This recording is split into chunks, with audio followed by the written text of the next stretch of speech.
നമസ്കാരം.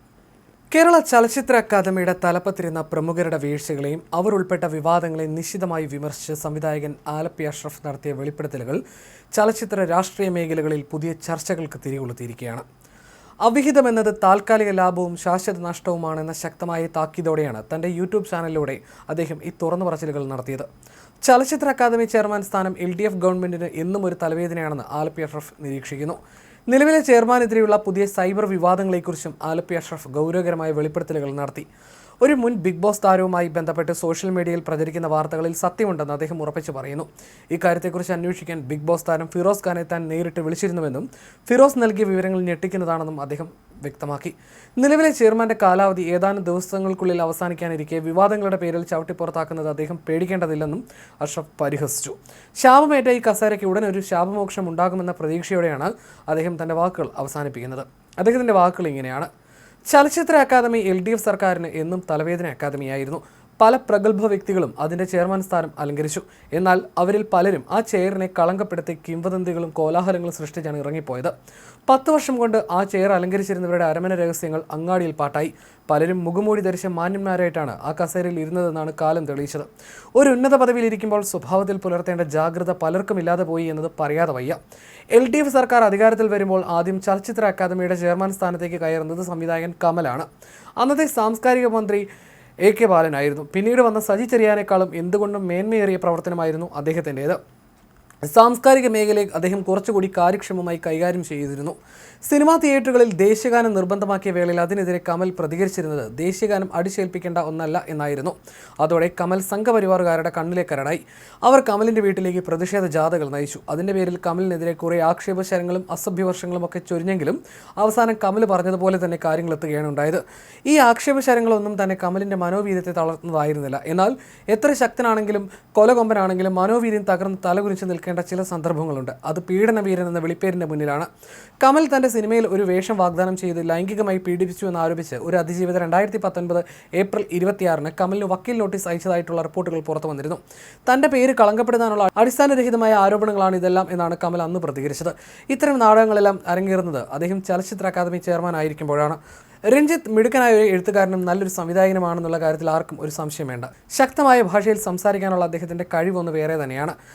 ആരെയും കൂസാത്ത, ഒന്നിനെയും ഭയപ്പെടാത്ത പ്രകൃതം. എന്നാൽ അധികമായാൽ അമൃതം വിഷമാകുമെന്നാണല്ലോ. അതേക്കുറിച്ച് അന്ന് പലരും പറഞ്ഞിരുന്നത് അദ്ദേഹം ആ ചെയറിൽ വന്നിരുന്നതോടുകൂടി വാരിക്കാശ്ശേരി മനയിലെ തമ്പുരാനായി അങ്ങ് മാറുകയാണ് ഉണ്ടായതെന്നാണ്.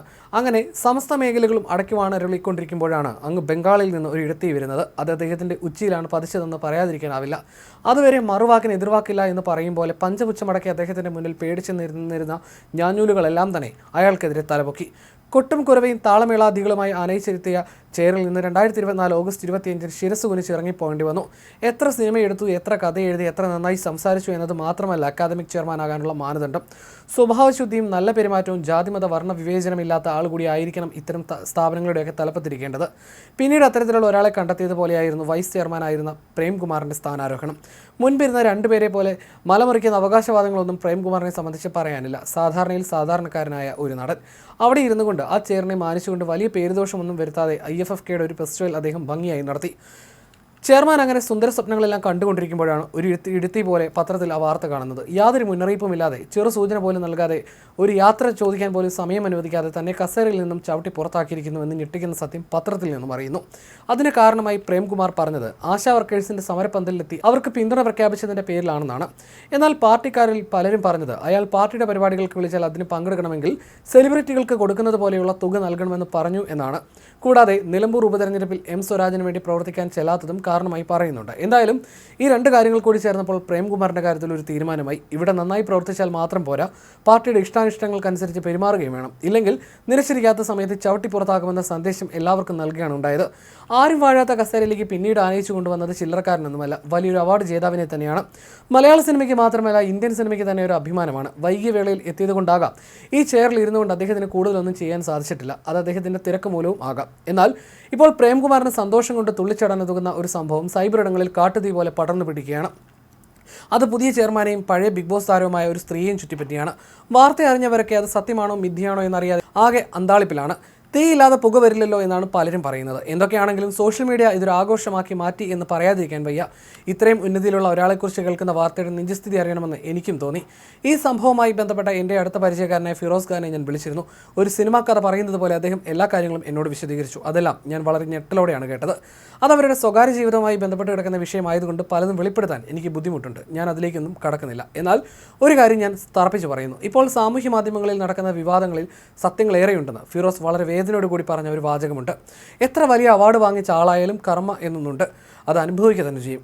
ഈ വിഷയം ഇത്രയും ചർച്ചയാകാൻ കാരണം ചലച്ചിത്ര അക്കാദമിയുടെ ചെയർമാനായിട്ടിരിക്കുന്ന ആളുമായി ബന്ധപ്പെട്ട വിഷയമായതുകൊണ്ടാണ്. ഈ വിഷയത്തിൻ്റെ പേരിൽ ചവിട്ടി പുറത്താക്കുമെന്നോ രാജിവെച്ച് തലകുനിച്ച് ഇറങ്ങിപ്പോകേണ്ടി വരുമെന്നോ പേടിക്കേണ്ടതില്ല. കാരണം ഇനി വിരലിലെണ്ണാവുന്ന ദിവസങ്ങൾ കൂടി മാത്രമല്ലേ ഉള്ളൂ ഈ ചെയർമാൻ സ്ഥാനത്തിൻ്റെ ആയുസ്. ശാപമേറ്റ ഈ കസേരയ്ക്ക് ഒരു ശാപമോക്ഷം ഉണ്ടാകാനുള്ള സമയം അടുത്തുകൊണ്ടിരിക്കുന്നു.